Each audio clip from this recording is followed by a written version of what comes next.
Welcome back, America. I thought since we have so much of our Navy in the Middle East doing such a great job, I'd bring a Navy man on. Good guy. Former U.S. Navy Lieutenant Commander Tom Sauer.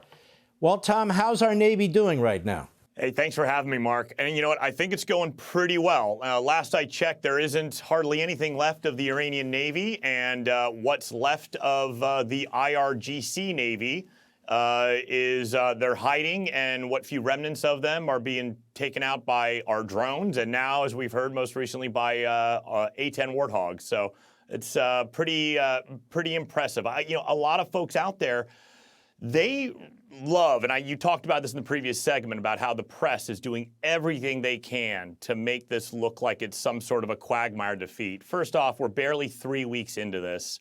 We've already hit nearly all of our objectives.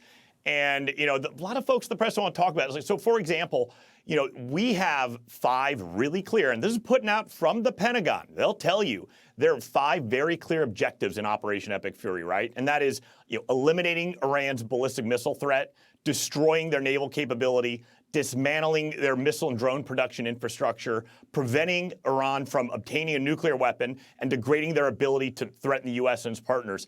And so far, 3 weeks in, we're doing a pretty damn job, it might seem.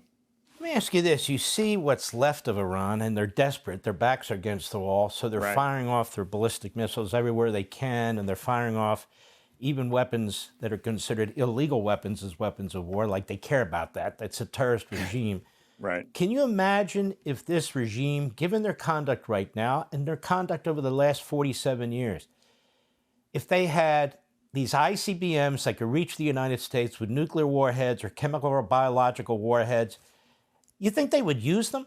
I think that they very well might. I mean, nobody can say for sure, but why would you take that kind of a risk? They would obviously want to use them on Israel, as we know. And if they could, I'm sure that they would. And also, keep in mind here that when people talk about what an imminent threat is, I don't really know if imminent threat is, if it even matters. So, I mean, think of it this way. If you're in a fight with somebody and he says, I'm going to go and get my gun, and they're run over to go grab their gun, and then they went and get their ammunition, are you going to wait until they've loaded the weapon and pointed it at you and pulled back the hammer? No, you have, and then when they've made it very clear their intent. So yes, it's about opportunity, capability, and intent. So they certainly have the intent. They said as much, even in Geneva, when when they're telling our negotiators that they've got like 600 kilograms or so of 60% enriched uranium or whatnot, which is enough to make 11 nuclear warheads, and we intend to use them. They're pretty much thumbing their noses at us. They said, okay, so now we have the intent. They are close to achieving the capability, and then now all they're going to wait for is their first opportunity. So we don't have to wait until, to making the analogy of wait until they pointed a weapon at us or at our partners.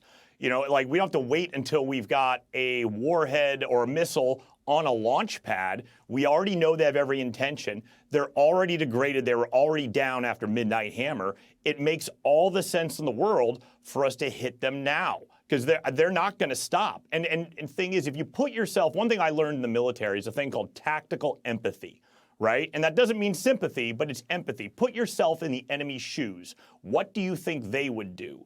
And from their perspective, right or wrong, they feel that they need to have nuclear weapons, not only as to be able to project that onto Israel, the United States, other friends, but also for their own protection. If they had that weapon, then they could threaten everyone. They could close the Strait of Hormuz and make themselves virtually untouchable, very hard to hit for fear of their use of a nuclear weapon. Now, had the Iranians voluntarily truly gave up their program, they know that would make their regime even more weak. Take a look at Muammar Gaddafi. He voluntarily gave up his nuclear weapons, and under the Obama administration, under Hillary Clinton, what happened to him? He got sodomized with a bayonet on the hood of a pickup truck. That's what happened to him. So now and they've learned their lesson from that. That's why the North Koreans have a nuclear program, and that is why Iran was doing everything they can to make sure they have one. So because it is meant to be their insurance policy, and it is our objective, and it is our purpose as the United States to make sure that they never get it.